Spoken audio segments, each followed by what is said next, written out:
I read 72 books this year, but which ones were my favorites?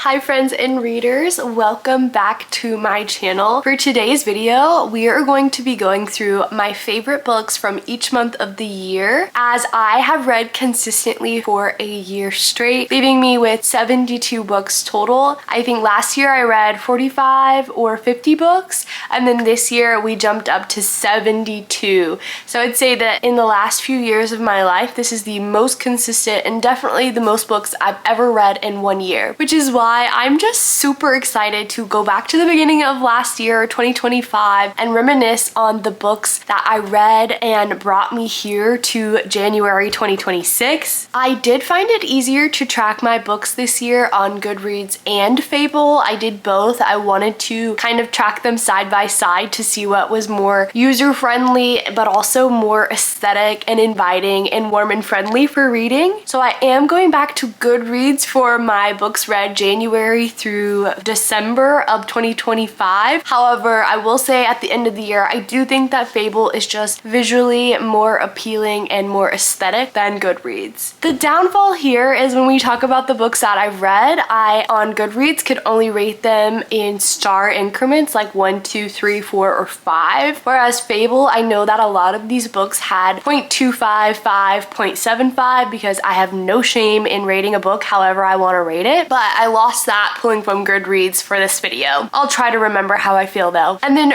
real quickly, before we jump into every month and what books I read and which book was my favorite of the month that month, I'm gonna do a little bit of a quick summary for the year. Starting with the most read month, so stay tuned for this month. That was August. August slipped away in a moment of time. I will say that the favorite month of the whole year for reading for me was November, which for current day Victoria was only 2 months ago. And then finally, my least favorite month of the year looking back was March. So let's jump in month by month to see our favorites. Also, I have got my coffee here. I am battling a bit of a cold from seeing all the people at Christmas time. So sorry for my Christmas cold voice. And I also have my laptop and my phone in front of me to reference all the books. And we are going all the way back to January, which at this point today is January 3rd. So this is all the way a year ago and all the books I read. In January, I read 4 books. Now I'll say about January, just looking at this list that you'll see as well, it was probably one of the least amount of books in a month that I read, but the books were probably the largest page count books that I read up until the last 2 months, because the first book I finished in January was Kingdom of Ash, which is part of the Throne of Glass series, the final book in that series by Sarah J Maas. Then I read Fourth Wing, which is book number 1 in the Empyrean series by Rebecca Yarros. Second to that, I read Iron Flame, which is book number 2 in that series, also by Rebecca Yarros. And the final book I read in January was Onyx Storm, book number 3 in the Empyrean series by Rebecca Yarros. And I think that I have some opinions about the Empyrean series that maybe not everyone else has, because I started that series in January.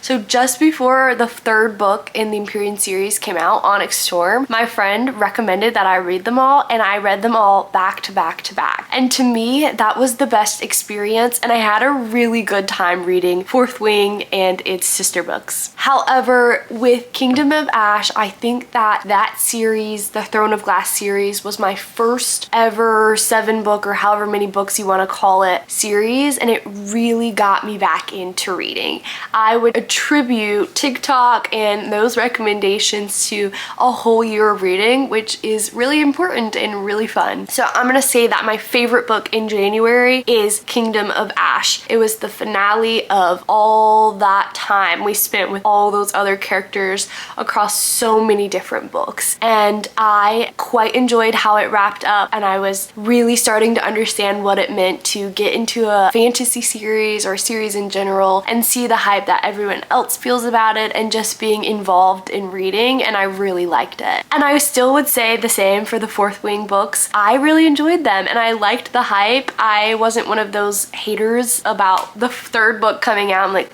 this is terrible. No, I I had a great time actually, and I loved getting to read it while everyone else was reading it, but also being new to the series. So January was a really good month for me, I'll say, and it really set me up for the rest of the year. All right, we have made it to February, and in February I read 5 books. The first book I started out with was The Wingman, which is by Stephanie Archer. It's book number 3 in an interconnected hockey romance series called Vancouver Storm. I picked this up originally from the creator Destiny Sidwell's recommendation on one of her videos, and I have since continued to read the series and will continue. I think there's one more book out of like 5 maybe, and I plan on picking it up when it comes out this year. And it is what it is, a hockey romance series, so I enjoyed it. Then of course I picked up Deep End by Ali Hazelwood, A Man Called Ove by Fredrik Backman, Divine Rivals, which is book number 1 in the Letters of Enchantment series by Rebecca Ross, and the final book, book number 5 of the month, was Ruthless Vows, which was book number 2 to Letters of Enchantment by Rebecca Ross. I would say that my favorite book from this month, and I am so glad I picked it up, was A Man Called Ove. I do still need to watch the movie that correlates to the book, I believe, with Tom Hanks, and there may even be another edition, I'm not sure. But Fredrik Backman, which you'll see later on in the year, has definitely become one of my top authors, if not the top author. I, at the time, rated A Man Called Ove a 4-star, which was still really good for me. Over the next few months, I'll pick up a few different Fredrik Backman books and understand that that's more of my my preference in a book than I thought. I thought I was a big romance reader or a romantasy reader until I started reading Fredrik Backman. Now, some highlights though. Deep End, I rated it a 4-star, which I do not remember rating Deep End a 4-star, and maybe some more controversial thoughts. Divine Rivals and Ruthless Vows, I started to realize that I did not so much like young adult books, and I rated those a 3-star, and I'd heard all the hype about Divine Rivals, and I do maybe think that people fell off on the second book as well, but for me I just couldn't get into it, and then I start to notice that pattern throughout the year that maybe young adult books aren't for me. We have our first introduction. Archie. What was your favorite book of the year? Yeah. Okay, we are going to move on to March. In March, as stated in the beginning of the video, I'm ranking March my least favorite month of the year for reading. Nonetheless, it is still reading, so it has to be somewhat enjoyable. I read only 3 books, and I know that in March I started moving from an apartment to when we bought our house and moved in the beginning of April, so that probably attributes to why I only read 3 books in March. And the first book I read was Nothing Like the Movies, which was book number 2 in the Better Than the Movies. If you started on TikTok with book recommendations, then you probably have heard Better Than the Movies by Lynn Painter, and this book came out a few years later. I remember where I was when I read Better Than the Movies. I was on a cruise, I just graduated college, so coming back to Nothing Like the Movies, I was super excited, and I rated a 3-star. Honestly, not bad, but just wasn't my favorite book of the year. Then my second book in March was called One Dark Window, which is book number 1 in the Shepherd King series, and this is by Rachel Gillig. I did rate it a 4-star, but I can safely say, Victoria, coming back to that now, I have almost no clue what that book was about. I think I listened to a lot of it because I was in the process of moving, so I was doing some audio time, and really I think I rated it a 4-star because I felt like maybe everyone recommended it and it was supposed to be really good, but it just wasn't my vibe at that time. When I'm busy, I really know if I like a book or not because I understand it or don't.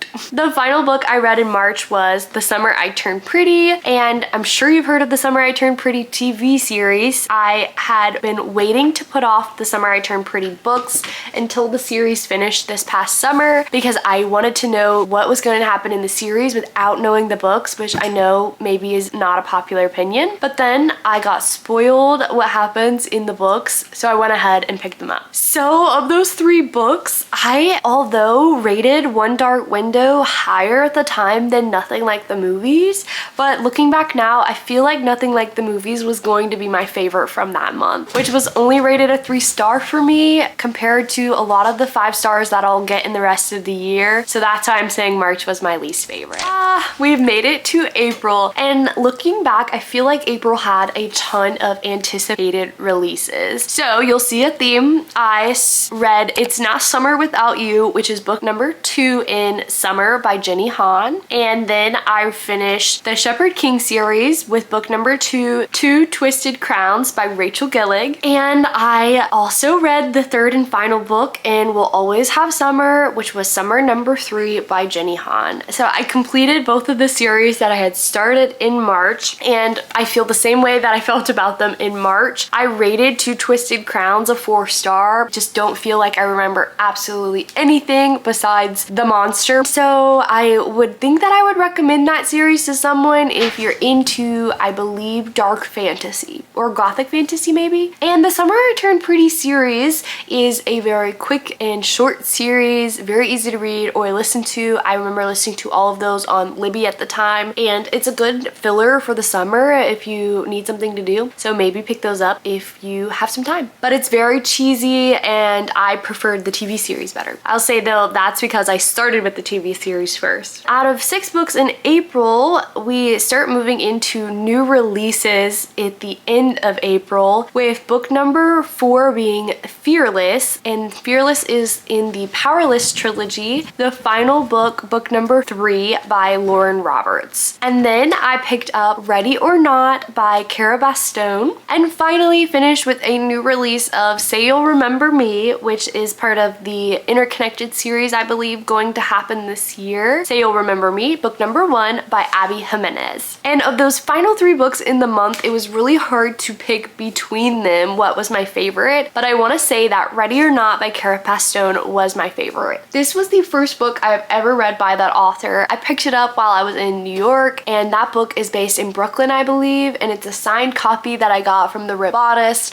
So the vibes were already really high picking up the book and going into reading it, and I have discovered that that is one of my favorite romance books ever. I really enjoyed the trope, which I did not think that I would at all. So if you're gonna pick up a book and you want to, it's very springy, the cover at least, it's very romancy, and if you like that trope or you don't like that trope, I'd say still pick up Ready or Not. But an honorable mention would have been Fearless, the final book in the Powerless trilogy. I know that people maybe have strong opinions about how that series finished with books number 2 and 3 and the novellas, but I actually really enjoyed them. And I know some people thought that Say You'll Remember Me was what do you call it, insta-lovey potentially, but I remember having a good time. There was a lot of grief and sadness in that book for me as well. It was really easy to read, and I read it all in just a few days, I believe, and remember having a good time, so I was a little bit sad when everyone was saying some things about it. Nonetheless, April tends to be a good year or a good time of the year for new releases. However, is Emily Henry not doing a new release this year? Sad. But we do get The People We Meet on Vacation movie in the next few weeks. Actually, less than a week. I'm so excited. All right, we are now in May. May, I also read 6 books, and we started off May with the Emily Henry release, and that was Great Big Beautiful Life. And spoiler alert for the rest of May, I could not believe that that was not my favorite book of the month. Then we read The Wedding People by Alison Espach, and I rated it a 5-star, and The Wedding People is my favorite read from May. I won't say much about these books at all. Honestly, you're just kind of getting some unfiltered opinions from me right now. The Wedding People, alongside of A Man Called Ove,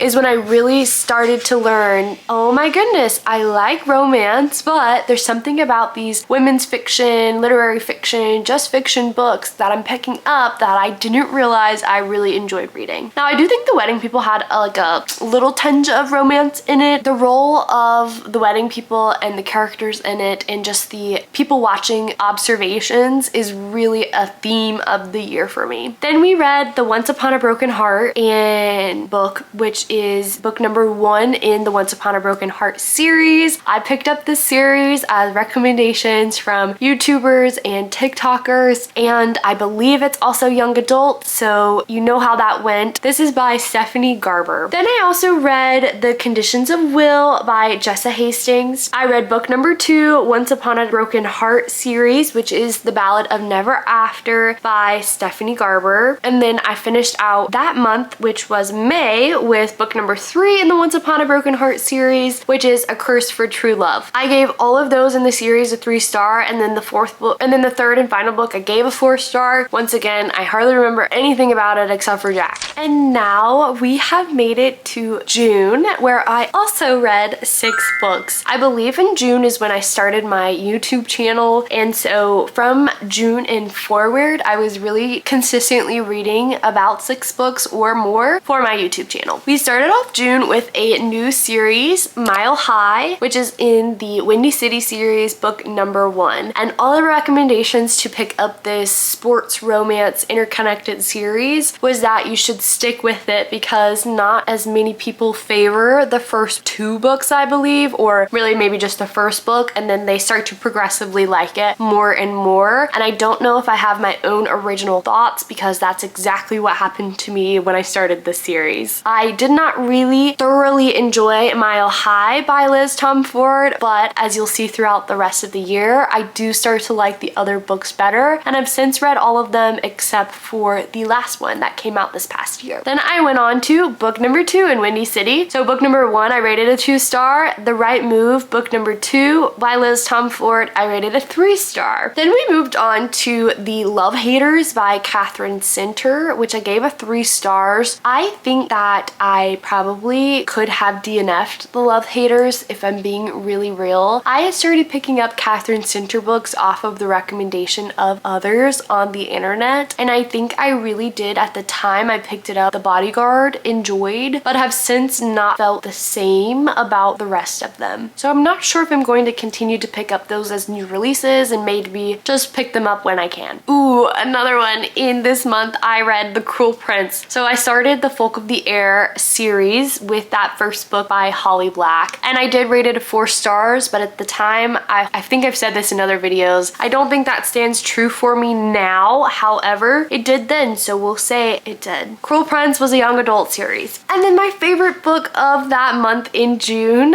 is The X-Files by Jessica Joyce. I'm rating The X-Files as my favorite book of that month, and I am so glad that I picked it up. I picked it up because I was reading Sarah Crowley's favorite books, or 5-star books, and this was one of them, and I also rated it a 5 stars. I have it on my bookshelf over there, and it's one of those books where I know I'm going to want to reread it. I really enjoyed it being a romance story, but I just felt so endearing and close to the female main character, and I have gone in and picked up another book by Jessica Joyce and really liked it, which we'll talk about later. So glad that I picked that up in June. I don't know if Jessica Joyce puts out very many books. Now that I say that, she's going to be one of my favorite authors. Only read 2 books by her, but I need to go in and see what the releases are like and if I have a backlog I can work with, because so far two for 2. The final book in June was One Golden Summer by Carly Fortune, and I would definitely recommend this as a summer book if you can pick it up over the summer. I rated it a 4-star. It was, however, my first book ever read by Carly Fortune, and I know that there were plenty others before that you probably could read but don't have to. So we finally broken halfway through, and we are on the month of July, and in July I read 7 books. We started out with Problematic Summer Romance by Ali Hazelwood. This book is book number 2 in the Not in Love Interconnected Romance series. I did end up rating it a 3-star, but I think that I rated it a 3-star because I felt like I needed to based off what other people were reviewing the age gap romance about. But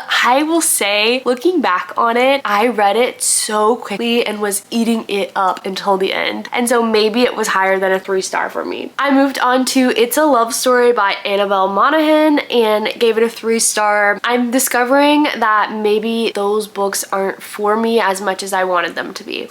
And then we move on to our favorite by far of the month of July, but I also want to take a hot shot and say my favorite of the year, and that is The Nightingale by Kristen Hanna. I gave it a 5-star, but it is certainly a 6-star read. It was my first ever book by Kristen Hanna, and then I picked up my second towards the end of the year, and I will certainly be making my way through Kristen Hanna's backlog, which by the way is so large, like 20 something books I'm sure. And they're usually at my library, so I can go pick them up at the library, but honestly I kind of want them on my shelf, so that's a hard one. I have one right here, and then the second one that I read, they're both here. All you can say is that The Nightingale, being historical fiction and following these two sisters throughout a war-torn France, is something that historical fiction being, and maybe even women's fiction, I never thought I would enjoy or want to pick up, with the being scarred from having to read so many books in high school and not enjoying it. I thought that maybe this would be a taste of that as well, but it certainly was not, and really bridged the gap for me on my interests and preferences moving forward next year, or this year now. We've got to keep moving. I finished out that month reading A Novel Love Story by Ashley Poston, a good little romance book. I did some rereads of People We Meet on Vacation by Emily Henry and The Love Hypothesis by Ali Hazelwood, going back to my first books ever read by two of my favorite authors, and both of those books are going to be movies. People We Meet on Vacation coming out soon. I did finish the year, which I'll give an honorable mention of Sunrise on the Reaping by Suzanne Collins. At the time I gave Sunrise on the Reaping a 4-star. Looking back, it was probably a 5-star read for me, and I'm super excited for that movie to come out. This is me realizing this far into the book, talking about my 5-star The Nightingale from the last month, was that I did not mark one book complete in December, so we actually read a total of 73 books. There was my fridge.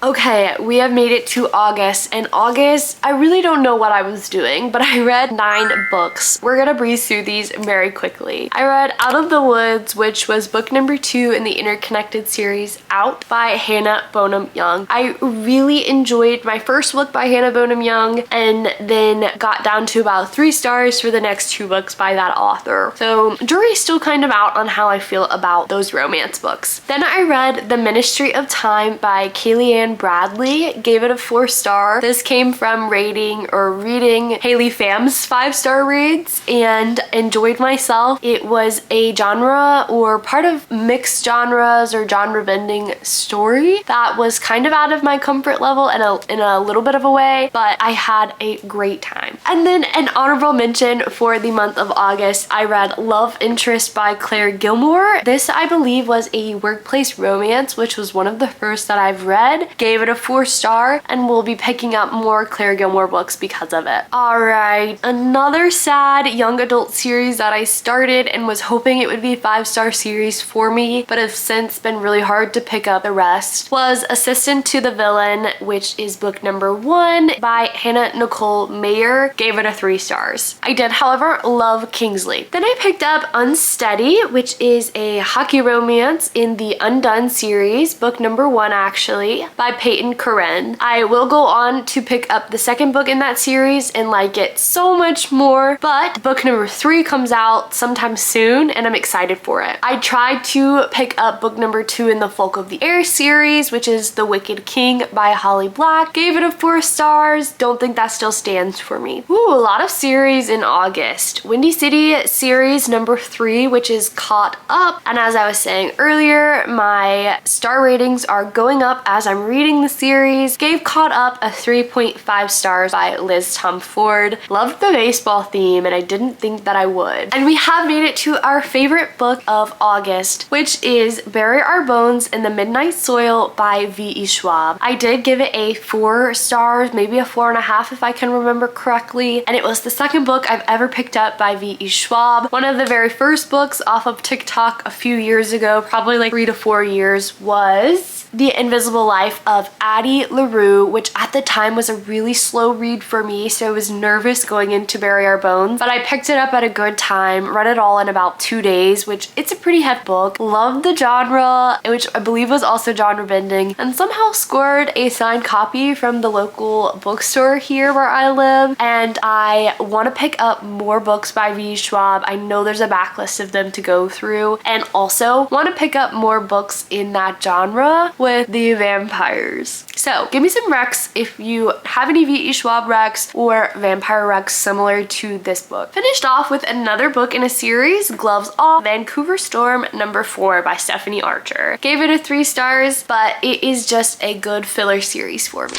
Then we have made it to September, where I read 8 books. Oh, did I say that August was the most read month of the year? I think I did. In September, I started out what I thought was going to be an anticipated series for me, which was A Good Girl's Guide to Murder, book #1 by Holly Jackson. Young adult, gave it 3 stars. Back to back in the same week, I read book #2 in that series, Good Girl, Bad Blood, also by Holly Jackson, also gave it a 3 stars. Sorry, I know, I'm so sorry. And after one thing specifically happened in those books that I hate reading about, and if you want to put it together, it also happens in We Were Liars, I decided that I would not be watching that TV show, and I did not watch the We Were Liars TV show either. The third book of that month was Fearful, which is the second novella of the Powerless trilogy. So there were 3 books in the Powerless trilogy, and there were 2 novellas. So this is technically book 3.5. by Lauren Roberts. I gave Fearful a 4 stars. I thought it was a great addition to the series. I love the point of view that we get in that series of death itself. I think it was necessary. I think it was fun, and I had a good time. I read that the week of my birthday, so. Ooh, and then a sad one. I was really excited to pick up People Watching by Hannah Bodum Young. There's an airplane, and I only rated it a 3 stars, which is still a good rating. Don't get me wrong if I led you astray with 3 stars the rest of this whole video, but it just wasn't a memorable book for me. I did really like the cover art though. Ooh, an honorable mention for the video is The Lost Causes of Bleak Creek by Rhett McLaughlin and Link Neal. I did a video where I read books inspired by Rhett and Link from YouTube. They are probably 2 of the only men in my life that I would recommend you to watch or support. I love the things they get behind, and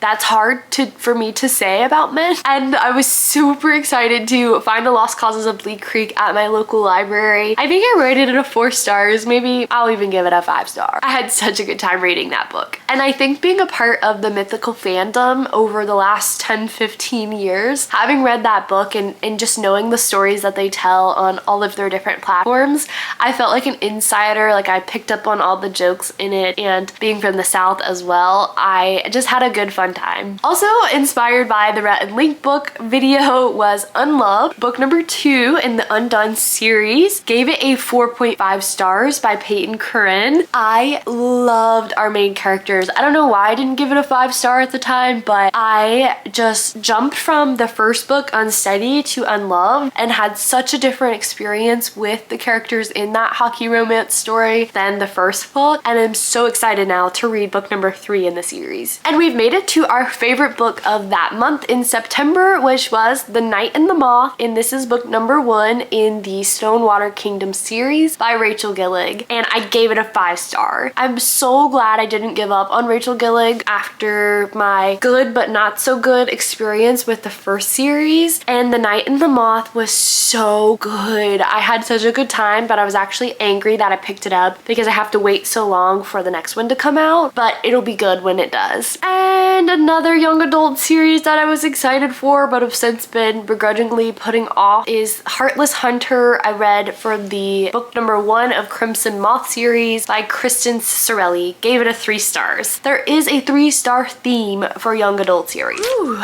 my throat is hurting. We've made it to October, where I read 7 books. I started out with Emma, which is a classic, but I read the modern retelling by Alexander McCall Smith and gave it a 3 stars. Nothing special there. year. Definitely a people watching book that I enjoyed, just wasn't a favorite of the year. We're getting into our fall time books with the Pumpkin Spice Cafe Dream Harbor book number 1. I do think I've only read 2 books in that series, that and The Christmas Story. This is by Lori Gilmore, gave it a 3-star. I enjoyed myself. I thought it was a fun fall time read. You get what you get with those type of books. Ooh, and a quick favorite of that month, which was the favorite of that month, and it was by Fredrik Backman, my second book by him, My Friends, and I gave it a 5-star. That book made me cry so much. It solidified, only being the second book I read by Fredrik Backman, that he was going to be one of my favorite authors. Maybe everything I read by him was going to be a 4 to a 5 to a 6-star for me, and I know now at this point that I'm going to continue to read his books. Please, please go pick up My Friends. Having grief and addiction be a part of my family's journey, reading that book just was such, I don't know,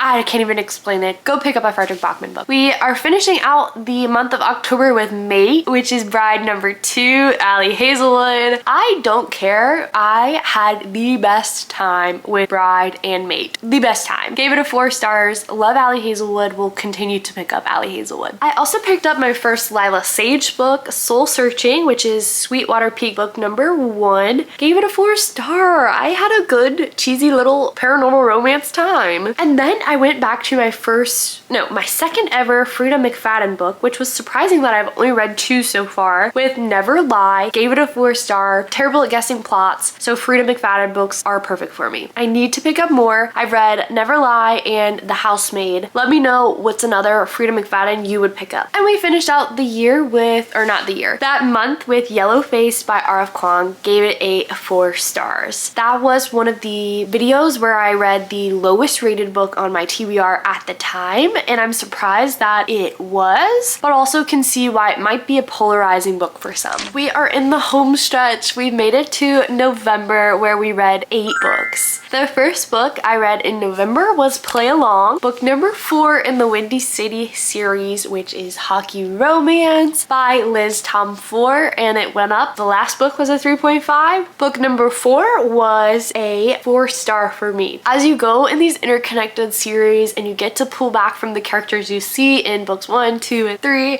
and build a family, it's really hard for me at least to not grow in the star ratings, just because you feel like you belong there and you know them so well. But our favorite book of the month for November, which, did I say November was my favorite month of the year? I think it was Anxious People by Fredrik Backman. I have my little Fredrik Backman shrine over here. I don't own A Man Called Uva or My Friends, which I'm really sad about, and maybe one day we'll add them to my collection. And then there are a few other Fredrik Backman books here that, if you see, I have not read. I was just gifted them for Christmas, but stay tuned because I will be reading them next. Anxious People, another 5-star. I think that this one was such a unique and, while sad, funny story, and I quite enjoyed myself. And it's really not that large of a book, and that helps sometimes, especially when you're within the year and reading can get tricky during the busy times and the holidays. Pick up a Fredrik Backman book. We're gonna skip right over Wild Love Rose Hill number 1 by Elsie Silver to The Favorites by Lane Fargo. Gave a 4-star. I had been waiting on that book for months on Libby. I had put it on hold for literal months, and it finally became available. I dropped everything to read it that week and really enjoyed it. It was, however, kind of emotional whiplash for me. And another favorite, I'm giving you 2 favorites, Anxious People, and my second favorite book of November was Atmosphere by Taylor Jenkins Reid. Gave it a 5-star. I also bought it, which was great because I had been waiting on Libby forever for it and just could never get my hands on a copy. My coworker is borrowing it right now. It is such a beautiful story, and the historic timeline and the ramifications of women in their careers and in science and in space. I thought it was going to be a story that everyone was hyping up and hyping up and hyping up and then would fall short for me, but thoroughly enjoyed it. Cried and cried and cried the last 20 minutes of reading it. Please go pick up Atmosphere by Taylor Jenkins Reid. I have read 2 other books, The Seven Husbands of Evelyn Hugo and Daisy Jones and the Six, and it is by far my favorite of that author.